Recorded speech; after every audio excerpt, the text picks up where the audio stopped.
Here's another example of using Green's theorem to evaluate a line integral. While subject to the force f of xy equals y cubed I plus x cubed plus 3xy squared j, the particle travels once around the circle. So here's our curve C, circle of radius 3 centered at the origin. So we're going to use Green's theorem, in other words use a double integral, to evaluate the work done by the force field as that particle travels around.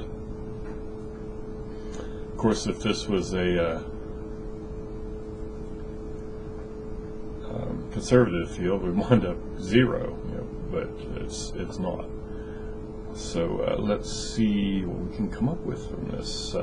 We know partial of n with respect to x would be 3x squared plus 3y squared. And the partial of m with respect to y would be 3y squared. And so by Green's theorem, our integral is going to be the region R of 3x squared plus y squared minus 3y squared, so just 3x squared dA. Now, the first thing I would do from that would be switch it into polar coordinates and let region R, I could set up this thing something like from square root of 9 minus x squared to negative square root of 9 minus x squared to the square root of 9 minus x squared up here, positive square root of 9 minus x squared up here. Yuck, yuck, yuck, we don't want to do that. We want to go r equals 0 to r equals 3, theta equals 0, theta equals 2 pi. That covers the whole circle.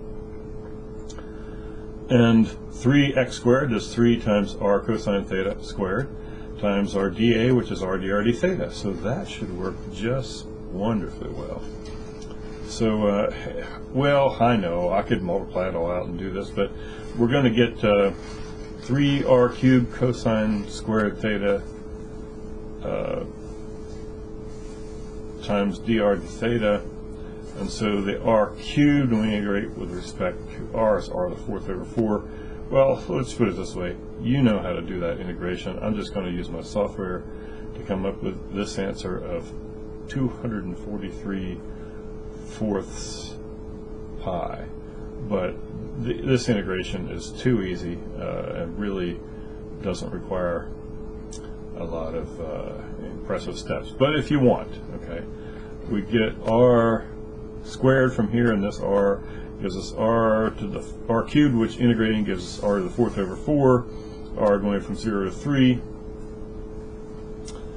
So 3 to the 4th being 81, and 0, we get just 0, so we get 81 times that 3, so 243 times cosine squared, going between 0 and 2 pi. And cosine squared, we'd have to replace that with 1 plus cosine 2 theta over 2. And if we did that, integrating the 1 over 2, not a problem at all. So then we have 243 over 2, but then one more time when we integrate cosine of 2 pi, we get something like sine of 2 pi over 2. So something like that. We should wind up with what this says there perfectly as 243 over 4 pi. Okay. And I think time permits, but my patience doesn't.